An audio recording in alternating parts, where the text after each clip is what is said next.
Muito bem, irmãos. Então vamos aqui, né, no capítulo 14, versículo 1. Quando você vê o título aqui no meu é Animais Limpos, Animais Imundos. Mas quando você lê o capítulo 14, você descobre é muito mais do que isso. É por isso que a gente tem que ler a Bíblia. Quando você lê, você vai descobrindo assim: mas é muito mais do que isso. Não é só isso aqui que eles me falaram. Bem, irmãos, nosso tema aqui do capítulo 14 é que filhos somos do Senhor. Está aqui no versículo 1, né? Filhos sois do Senhor. Então, nós somos filhos de Deus. E por essa razão, né, nós devemos fazer o que agrada o nosso Pai Celestial. Então, Deus está aqui falando no capítulo 14 para o seu Israel. Vocês são meus filhos. Então, eu vou ensinar para vocês como é que vocês devem andar, como é que vocês devem fazer. Até ele usa um versículo aqui, meus irmãos, no final, que realmente é o objetivo de Deus, né? Um no começo e outro no final, quando ele fala, eu quero que vocês façam isso. Por quê, né? Porque vocês é um povo separado, eu vos escolhi, vocês são um povo santo, vocês não são qualquer pessoa. E o segundo motivo, lá no fim, ele fala assim, eu quero que você se alegra, você e a sua casa, eu quero todo mundo feliz. Então, quando você vê uma lei de Deus, por mais estranha que te pareça, lembre-se disso. Por que Deus está mandando isso? Porque você é especial para Ele. Segundo, é porque Ele quer que você seja feliz. Esses são os objetivos finais. Agora, começando aqui, irmãos, filhos sois, olha, logo no comecinho aí, no versículo 1, filhos sois do Senhor. Olha a invocação da nossa filiação espiritual. Vocês são filhos de Deus. É isso que está escrito aí, quando fala filhos sois do Senhor, Deus está dizendo, olha, vocês são meus filhos, né? Meus filhos, ou seja, invoca a filiação espiritual. No capítulo 7, quanto aqui, meus irmãos, no versículo 2, você consegue extrair isso do versículo 2, parece que Deus estava enfatizando a eleição. Olha, eu vos elegi, né? Eu fui lá e escolhi vocês de todos os povos, de todas as nações. É como se Deus tivesse ido, meus irmãos, num orfanato e pegasse o menino Israel, colocasse no bolso e levasse embora. É isso que Deus fez com o povo de Israel. Então Deus está falando, olha, eu vos escolhi, né? E ao fato de Deus chamar ele de filho, não tem novidade. Aqui é que Deus está chamando de filho? Não, Deus sempre chamou o seu Israel de filho. Na verdade, quando ele conversa lá com o faraó, através de Moisés, de Araão, ele mandou um recado claro. Ele disse, se você não soltar o meu filho, eu mato o seu.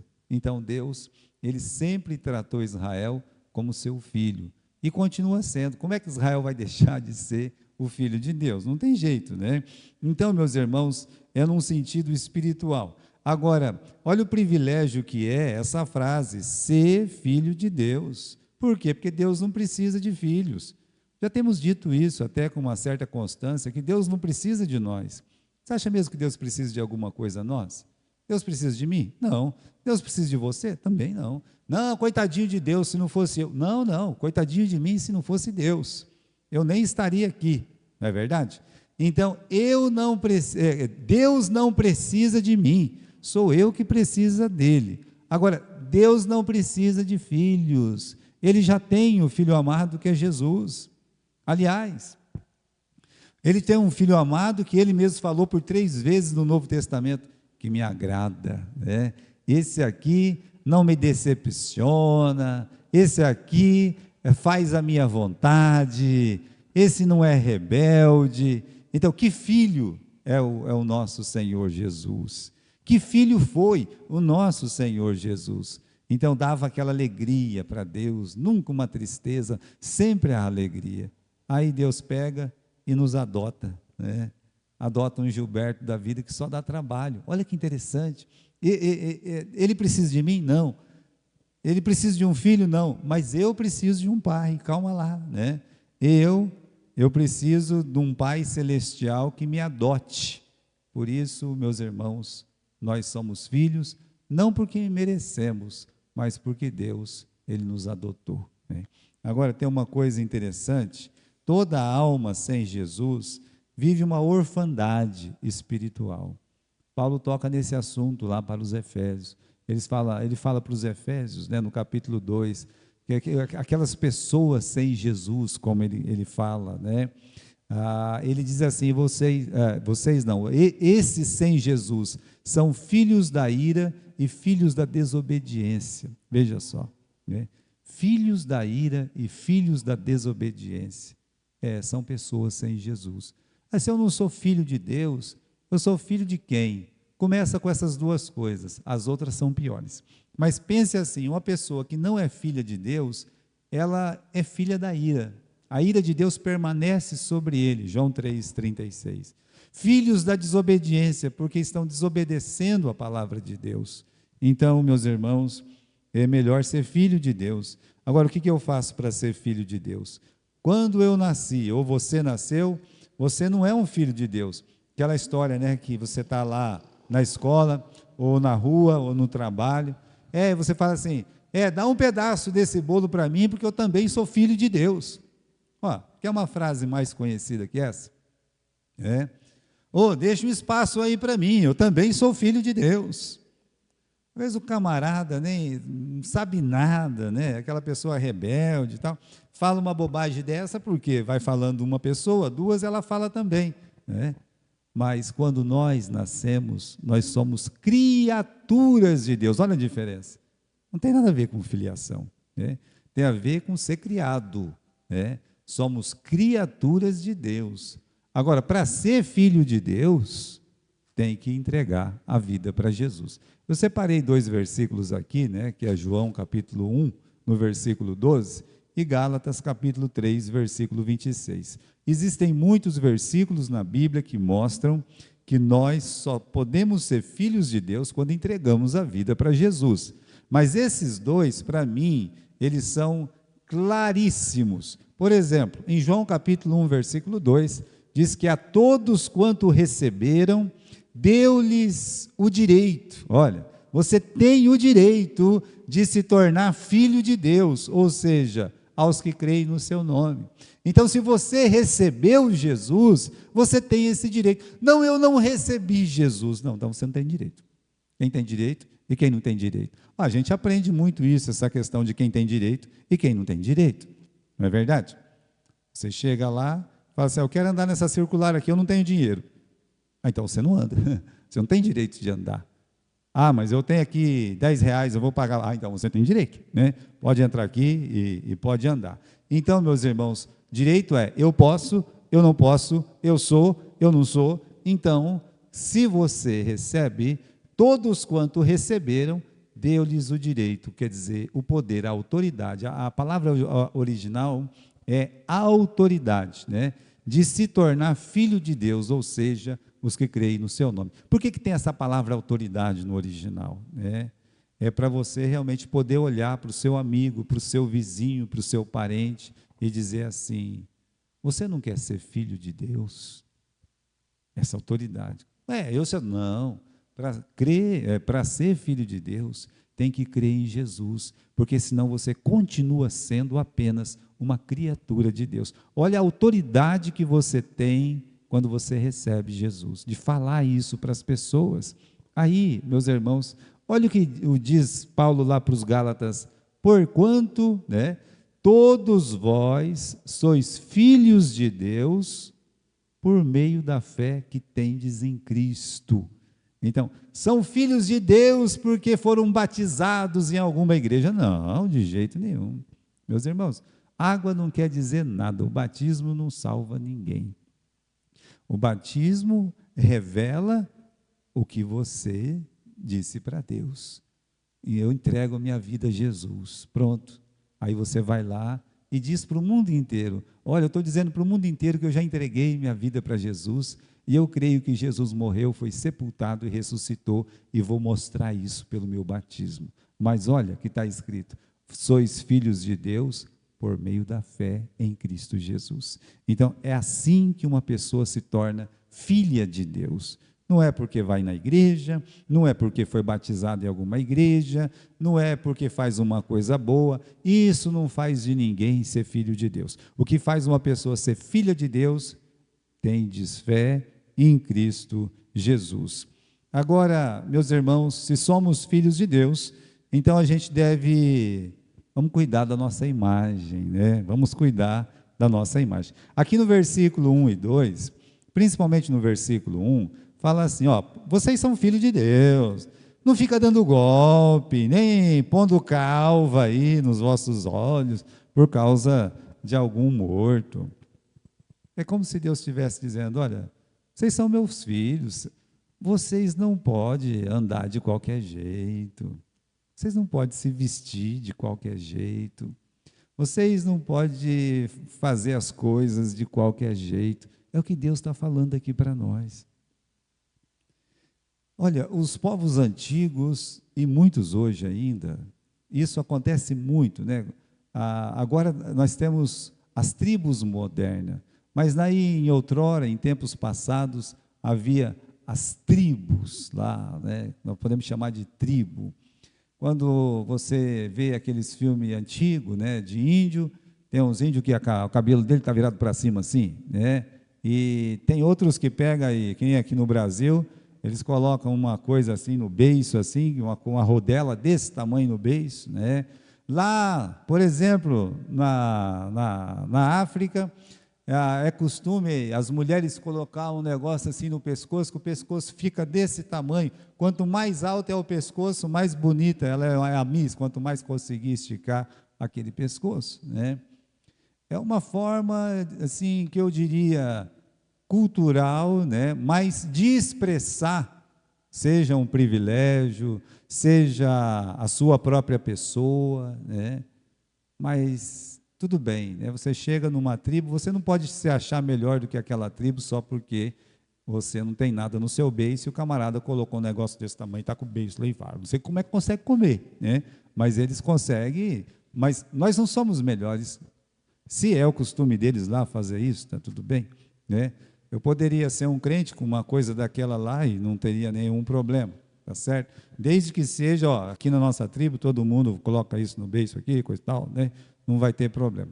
Mas olha o que Deus está dizendo aí no versículo 1. Ele está falando de sentimentos, ele está falando de reações, ele está falando assim, se uma pessoa morrer, por que você vai ficar colocando coisas de sinal no meio da sua testa? Por que você vai fazer isso? Não é isso que está escrito aí? É o que está escrito, né? Olha, por que você vai ficar marcando o seu corpo? Né? Por que você vai fazer isso aí? Veja, meus irmãos, lá no Velho Testamento, quando eles iam orar para o Deus deles, como no tempo de Elias, eles começaram a fazer uma oração e o Deus não respondeu, o Deus deles não respondeu, né? E aí então eles começavam a se bater, a se machucar, a ficar se marcando, sabe? Porque isso dava uma autoridade para eles. Mas mostrava também o sentimento de que eles estavam buscando alguma coisa, né? Ah, eu estou triste, então vou cortar todas as minhas sobrancelhas, vou rapar minha cabeça e coisa da...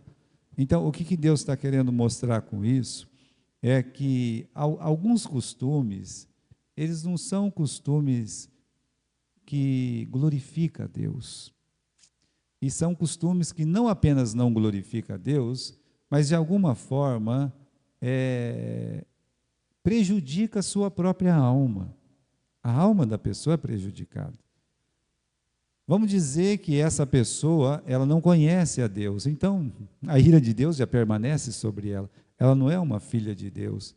Você vai ter que olhar para aquela pessoa que está toda esquisita, que está se marcando, que está se batendo, que está fazendo um monte de coisa no corpo dela. Às vezes ela faz aquilo, hoje nós temos as tribos modernas, né? As tribos modernas a gente vê pela rua, para todo lugar, né? Eu estou gostando de fulano, então vou marcar ele aqui, né? Agora eu sou de tal time, vou marcar ele aqui, coisa e tal. Não é diferente dos índios e dos povos antigos, que estão expressando o quê? Estão expressando sentimentos, emoções, se é ou não é incluído naquele grupo. Mas isso aí não agrada a Deus. é uma coisa assim que não apenas não agrada, como eu disse, de certa forma prejudica a alma daquela pessoa que está fazendo isso, né? Vamos dizer que ele marca todo o corpo dele por alguma coisa e depois ele, né, eu fico pensando naquelas pessoas, né, que falam assim, agora eu estou morrendo de amor, né, pelo João, e vai lá, escreve João, assim, bem grande, né, aí passa uma semana, o João morre, aí a casa com o Pedro, né, e aí? Vamos apagar aqui, vamos escrever só o Pedro aqui, né, aí o Pedro morre, tá? Daqui a pouco ela vira um apagador, né. Então, veja, irmãos, são coisas que tinha lá no passado, a gente tem de certa forma aqui, e pelo mesmo motivo. Se você perguntar por que essas pessoas estão se marcando, por que essas pessoas estão se machucando, é porque elas querem mostrar emoções, sentimentos, se estão ou não estão incluídos num grupo, um certo tipo de devoção religiosa.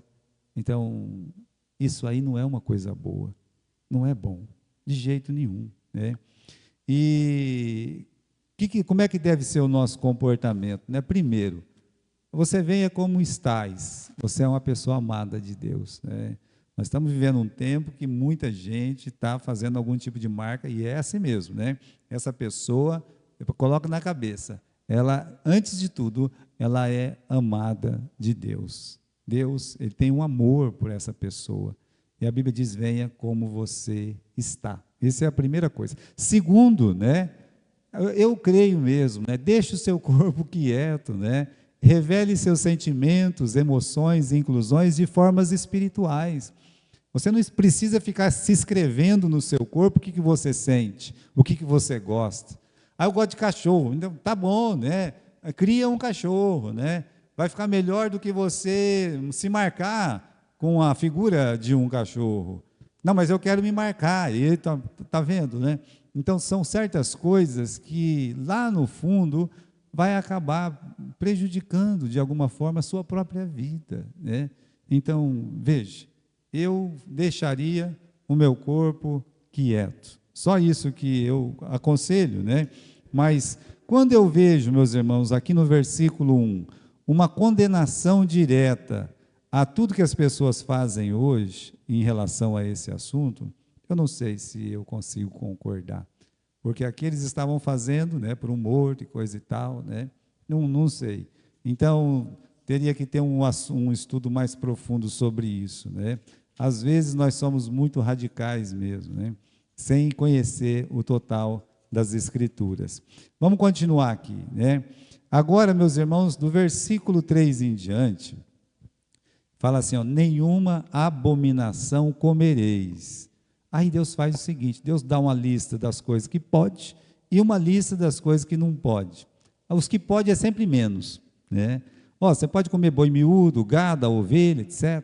Não tem muita coisa aqui não. Se você olhar aí, né, no versículo 4, no versículo 5, mas de repente, quando você começa a ler o versículo 7, o versículo 8, quando você vai para os peixes, quando você vai para as aves, gente, parece que a lista não acaba mais, parece que tudo é imundo, pastor. É mais ou menos assim, né? A verdade, irmãos, que quando Deus escreveu a palavra dele, você tem que colocar na tua cabeça assim, Deus, ele sabe o que ele está falando.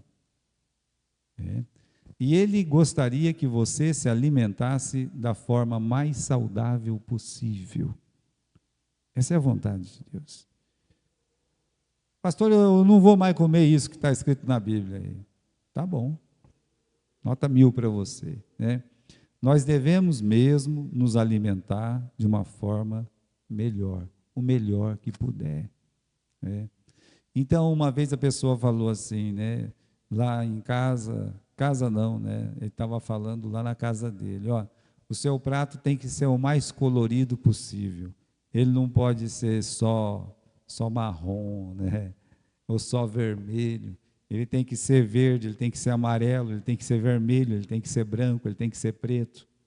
Aí você está comendo uma comida saudável, né? Então, a gente tem que procurar comer da forma mais saudável possível. Agora, essas orientações de Deus servem para quê? Para isso, meus irmãos. Esse é o motivo. Para que a gente tenha um corpo melhor, mais saudável. Muitas pessoas procuram um médico, o médico fala assim, ó, você pode comer isso, não pode comer isso. Pronto. Aí você vai fazer o quê? Ah, não posso? Não pode. Uma pessoa que é diabética, que tanto ele pode comer? Uma pessoa que tem triglicéridos que fala? Nem sei, né? Mas o que tanto ele pode comer? Aí, meus irmãos, no que Deus fala, a pessoa fala, não, eu não acredito. Mas lá, quando o médico fala, tá bom, vou tentar evitar, né? Então, o que está escrito aqui é para o nosso bem espiritual, para ser saudável, né? Agora, meus irmãos, existem princípios espirituais, né? Por exemplo, Jesus diz que a vida é mais do que o alimento, assim como o corpo é mais do que as roupas. Você poder viver é mais do que aquilo que você come, né? Vocês já devem ter ouvido falar daquele voo de 1972, né? E tinha aqueles Roder Digest, que era uma revista, né? E eu me lembro que eu ganhei muitas dessas revistas num americano, e aí tinha essa de 1972. Depois, curiosamente, eu assisti o filme, né? O filme chamava Vivos. É um filme bonito de assistir. E o avião caiu, eles não tinham comida, e tinha um monte de pessoa morta, eles começaram, então, a ter que se alimentar. A questão é, pastor, mas isso é um absurdo, Olha, meus irmãos, veja o que Jesus Cristo disse. Você está vivo, é mais importante do que exatamente aquilo que você come. E você ter o seu corpo é melhor do que exatamente as coisas que você veste. Então, às vezes, a gente humilha uma pessoa pela roupa dela ser muito feia, ou carola, ou alguma coisa assim, né?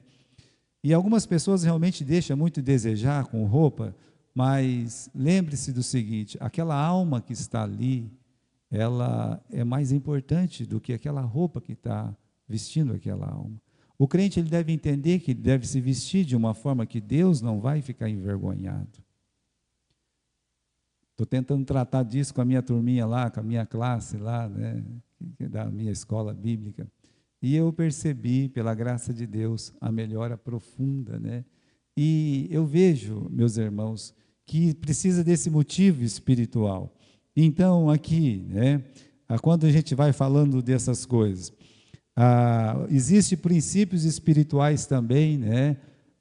Quando a gente fala de comer e beber, né? Porque, além disso que nós falamos, tem uma frase ali sobre remoer, né? Olha, o animal que vocês podem comer, ele tem que ter as unhas fendidas e ele tem que remoer. Que significa remoer? Significa se alimentar melhor, meditar na palavra de Deus. E sobre as unhas fendidas, é a forma de andar, ou seja, eu preciso me alimentar da palavra e andar de acordo com o que eu me alimento da palavra de Deus. Então, existe um sentido espiritual que a gente não vai evocar aqui hoje, né, nessa proibição e nessa admissão de Deus. Existe, sim, esse princípio espiritual, tá bom? E uma outra coisa aqui, né?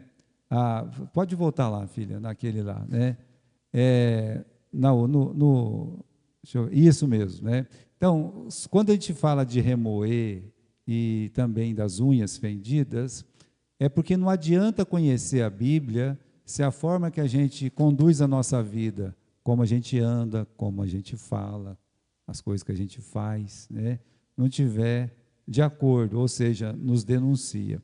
Mas uma coisa que a gente tem que aprender é não ser escravo do alimento. Quando eu dava aula no seminário, tinha uma senhora lá, sabatista, me vendeu um livro de alimento que eu queria comprar mesmo, né? Mas de repente ela achava que eu queria ser sabatista também, né? e o tempo todo querendo que eu comprasse livros e livros e livros e livros e livros. Aí eu entendi qual que é o problema deles com o alimento. É porque os livros são muito caros e é uma boa forma de ganhar dinheiro. Então, ó, você não pode comer aquilo, você não pode comer aquilo, não pode, né? Então, olha aqui, lê esse livro aqui. E a pessoa, meus irmãos, acaba caindo nisso aí. Agora, como a gente falou, como é que eu vou comer, pastor? Bem, você se alimente com sabedoria, nunca com escravidão. Não seja escravo da sua alimentação. Deus não quer isso, né? Jamais. É por isso que a gente falou aqui, né, sobre, ela já tinha colocado a tela, né? Pare de olhar a mesa do próximo. Para de ver o que a outra pessoa está comendo. Cuida da sua mesa. Presta atenção no que você está comendo e esquece lá, né? Nós temos alguns versículos da Bíblia, eu separei 3 aqui, primeiro de Jesus e depois do ensino de Paulo. Quando Jesus fala desse assunto, ele fala: não andeis preocupados com a vossa própria vida, quanto a vez de comer, de beber, nem pelo vosso corpo, quanto a vez de vestir. Não é a vida mais que o alimento e o corpo mais do que as roupas? Então, você estar vivo é mais do que o alimento, correto? A mesma coisa em relação ao corpo e roupas. Veja o que Paulo diz em Colossenses 2,16. Ninguém vos julgue pelo comer ou pelo beber, ou por causa dos dias de festa, lua nova, ou de sábados. Não fica julgando uma pessoa por conta disso. Ah, você viu, a pessoa come porco. Eu falava, se eu pudesse, eu comia. Eu não posso. Infelizmente, eu não posso. É comer, começa aquela coceira, começa a inchar tudo, né? Então, eu não posso, mas está aí, né? Agora, aquele que come de tudo, diz Paulo para os romanos, não deve menosprezar o que não come. Ah, eu como de tudo. O rapaz ali, fica aí se apegando em bobagem, ele não come nada. Não faça isso. Você está sendo um chato mesmo se você fizer isso. E quem não come de tudo não deve condenar quem come, pois Deus o aceitou. Se você não come, eu não como isso, porque aquilo, aquele outro. Bem, se um irmão olhar, quando você falar, você não pode olhar para ele e falar assim: rapaz, cuida da tua mesa, deixa-me em paz. Se alguém falar isso para ele, não está falando errado, porque é o que o apóstolo Paulo está dizendo. Cuida da sua própria mesa, faça a sua própria comida, não fica olhando para a mesa do outro, para que fica criticando o que o outro está fazendo. Então, meus irmãos, tem muita questão de usos e costumes, isso entra dentro da igreja, isso vira uma escravidão, fica uma brigueiraiada de membro com membro, cadê? Um come não sei o quê, outro, não, esquece isso aí, Cuida da tua mesa, esquece a mesa do seu vizinho e do seu irmão, Quando você, a única mesa em comum é essa aqui, é a da ceia. Aqui, meus irmãos, todos nós olhamos para o pão e para o vinho e vemos quão miseráveis nós somos. O preço que Jesus Cristo teve que pagar para mim poder estar nessa mesinha aqui para comer o pão asmo e beber o vinho. Aí vem um outro assunto, Um outro assunto no versículo 22, diz: certamente darás os dízimos de toda novidade de tua semente, que cada ano se recolher do campo. Aí, e o tal do dízimo, Você vai perceber que não é o forte dessa igreja, nunca foi, ficar falando de dízimo, de oferta, essas duas caixas aqui, na verdade, essa aqui só está aqui para fazer confusão, no sentido de que o certo é aquela ali, E aí a pessoa, quando vem aqui, não sabe se põe aqui, se põe ali, Mas essa aqui é por ser a missionária, Porque vai para os missionários. Então, esse aqui seria, então, o gasofilácio da igreja. Bem, meus irmãos, eu fui ensinado assim, com a graça de Deus, Mas acredito que essa igreja tem tido uma posição mais correta a respeito de dízimo e de ofertas do que muitas outras igrejas. Eu estava lá no Poupa Tempo, eu já não estava lá muito bom no Poupa Tempo, Mas aí um rapaz muito gentil, muito amoroso mesmo. Chegou, ô pastor Gilberto, que bom te ver, que eu estou te vendo aqui, né? Tem uma pergunta para fazer, né? É sobre o dízimo, né? Eu só queria que o senhor me falasse, porque tudo leva a crer que ele, né, não queria dar de jeito nenhum, né? E eu tinha poucos minutos ali, porque eu estava esperando a minha vez, né? E acabou que eu fui chamado no meio da conversa. Mas ele falou, explicou a razão dele lá, mas é um rapaz muito gentil, um crente piedoso, eu acredito. E ele falou isso, né? Onde que está escrito isso? No Novo Testamento e coisa e tal. Ficou aquela pergunta, né, no ar. Agora, vamos dar uma olhadinha, meus irmãos. O dízimo, né, é uma ordenança para o povo de Israel. Isso é certo. Por isso você encontra aqui o versículo 22. Certamente darás os dízimos. Então, isso aqui é uma ordem para o povo de Israel, não há dúvida disso. Quando você lê em Malaquias, evoca essa ordem primária aqui do livro de Deuteronômio. É isso que está mostrando, né? Trazei todos os vossos dízimos à casa do tesouro, e dá uma razão para isso, né? Para que a minha casa não fique vazia, né? Para que a minha casa tenha sustento. É verdade. Isso aí, meus irmãos, é uma realidade bíblica, né? E um outro motivo que Deus diz é que, olha, eu vou fazer com que você seja abençoado, né? Então, se você plantar, vai colher e tal. Bom, a realidade, meus irmãos, é que Deus mostra isso em todo o Velho Testamento para o seu filho Israel, coloca isso como ordem ao seu filho Israel. E aqui, um outro motivo, né? No capítulo 14, no versículo 29, né? Virás ao levita, pois não tem parte nem herança contigo, o estrangeiro, o órfão e a viúva, que estão dentro das tuas portas, e vão comer com você, e vão se levantar. O que quer dizer isso? Que além, meus irmãos, de sustentar a casa do Senhor, era para sustentar a tribo de Levi, né? Os levitas, que Deus separou para servir na sua casa. E só isso? Não, você encontra aqui os órfãos, as viúvas, e pasme, até o estrangeiro, né? Aquela pessoa que veio da Bolívia, aquela pessoa que veio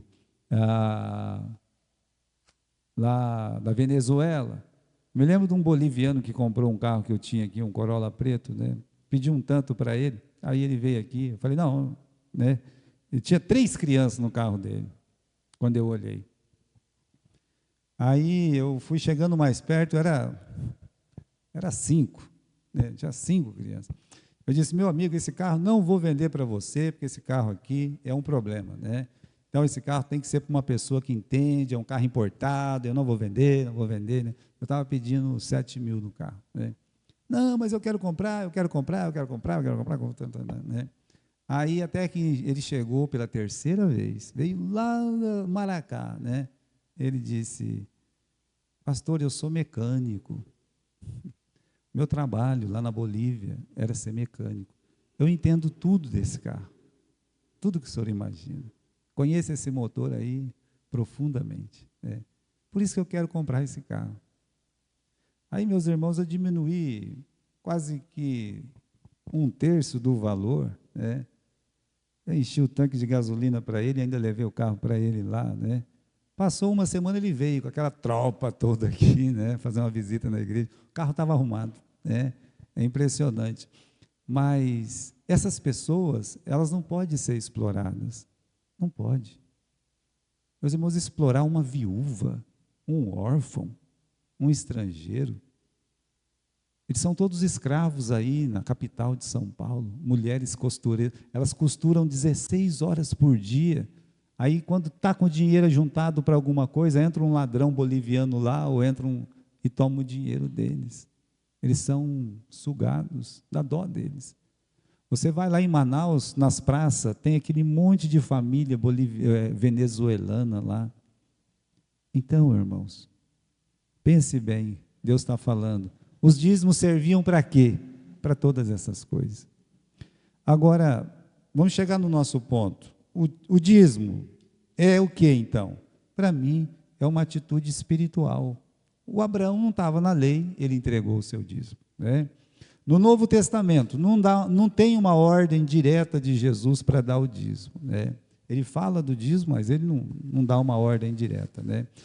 Porém, meus irmãos, no livro de Atos, aí vem a minha resposta para o rapaz, né? Ele falou assim, no livro do Novo Testamento, eu pensei, aí eu disse para ele, olha, quando eu olho para o Velho Testamento, eu encontro um ponto de partida, que é o dízimo. Mas quando eu olho para o Novo Testamento, eu me envergonho. Por quê? Ele disse. Porque eles davam tudo que eles tinham. Eu sou neotestamentário. Você não é. Você pode ter certeza disso. Essas pessoas davam tudo que eles tinham. Aqui, no livro de Atos, capítulo 4.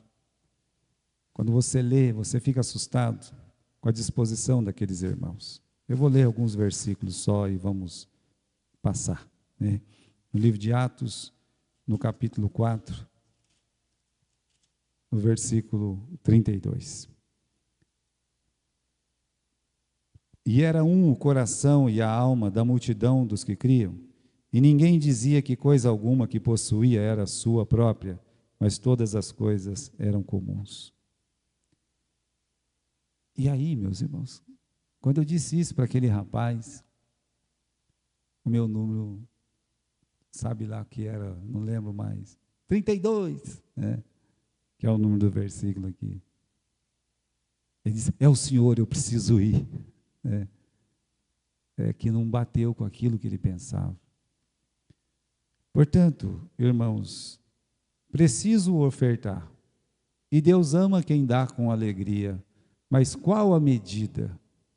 Será que um israelita, ele tem que ser melhor do que eu na hora de ofertar? Nós cremos que Deus toca corações para ofertar. Eu sempre acreditei nisso. O dia que eu saí da minha casa, Deus me ensinou, né? Deus tirou eu não tinha nada, mas o pouquinho que eu tinha, Deus tirou tudo. Deus tirou tudo, a ponto de eu ficar realmente sem nada. A ponto de eu ficar assim, a ver navios, né? Então eu entendi o seguinte, que quem vai cuidar de mim é Deus. Eu agradeço a igreja que me paga, mas eu não sinto que é a igreja que me paga, eu sinto que é Deus que move pessoas para que eu seja sustentado. Eu não consigo ver como outras pessoas